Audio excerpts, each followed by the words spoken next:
services. I don't know where to start either. I'm with Deputy Murphy on it, and I want to try and, it's such a wide area, and I want to try and focus on one. Can we talk about those people who are in need of assessment of needs, and particularly for the purposes of special education or provision of supports in mainstream education? I continue over and over again to receive reports where those people who cannot afford to have a private assessment are waiting and waiting and waiting on an assessment. There was an attempt last year to move away to a kind of an accelerated assessment of needs, and that was overturned, and they had to come back. What efforts are we making to try and improve the waiting times for assessment of needs? My colleague O'Neill to give you that details I can. Thanks, Deputy.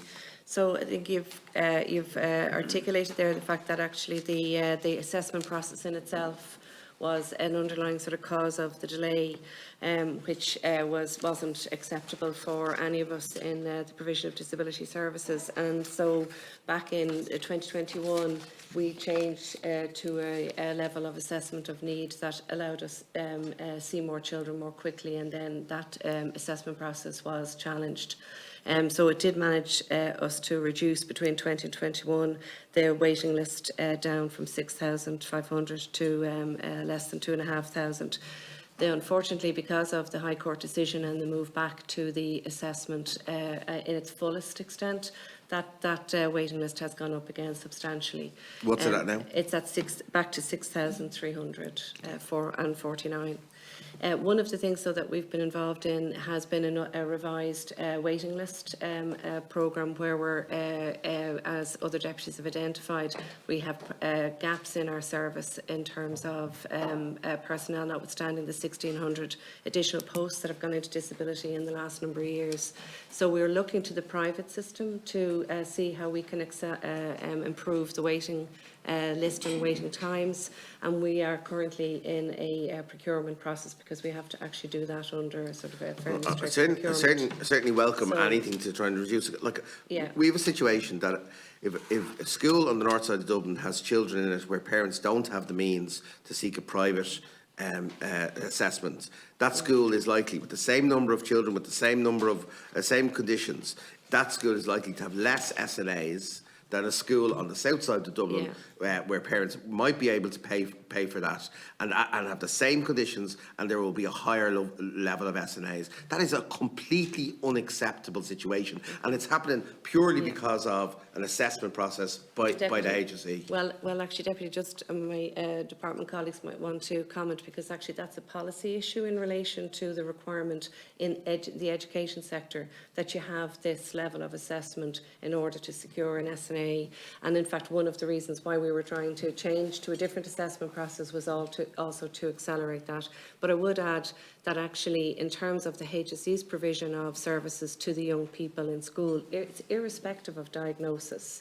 So we're trying to intervene and provide the right level of service. I think that is welcome. But it's also about accessing treatments and therapies. And if I can, Chair, so the support for school provision is one element, and I think we are making reforms on that, and there needs to be much more joined up thinking between education, special education, and the HSE. But the reports back about treatments and therapies are even more dire. And what we're being told is often people are being told, oh, your allocation for your child for this year is being used up by the assessment process, and we don't have any hours left for you to access treatments and therapies. And secondly, often people are handed a diagnosis on a piece of technical paper. They really don't have the ability to be able to separate what that actually means for their child, and they're not presented with any sort of treatment plan, no roadmap, there's no connection that we're diagnosing you and now we're going to link you in with the school. These are the supports you get in schools. There's absolutely no connectivity for a parent.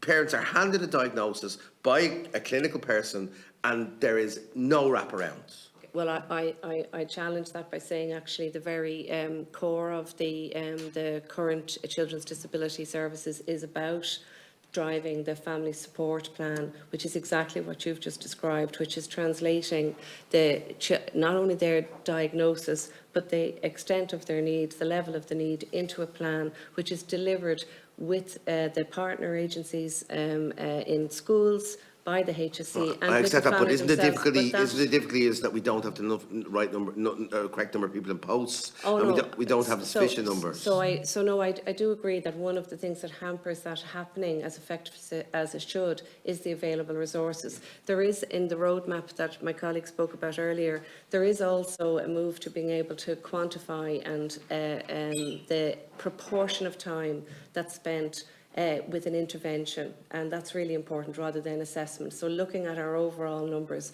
we're at 2/3 of the number of posts filled, just to be positive that the level of service that's been provided by those staff is phenomenal, and we do want to have a very clear roadmap for disability services and what you can experience in that service as a family, a young person, and actually also for staff to continue to make it working in disability services attractive, which we all have a responsibility. One last question, to, Mr. Neal, I appreciate your maintain. answers.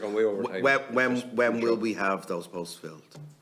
Do we have a target date for when we will have those posts filled so we can deliver the services that you talked about?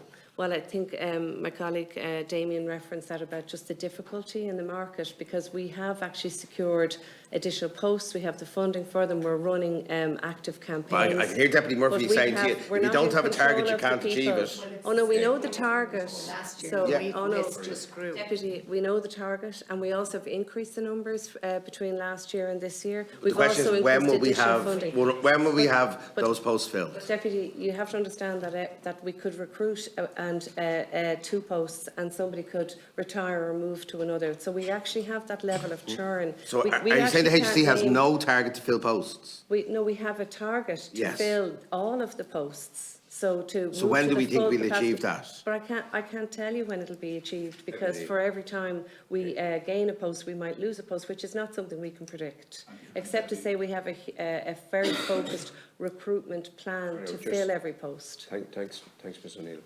Could I just ask you that, because this is the crunch issue regarding what the 2 deputies are raising, and some of us have raised this here before. Could we ask that if you can't come back with this today, that you come back with a schedule of projected recruitment, right, for want of a better term, because I know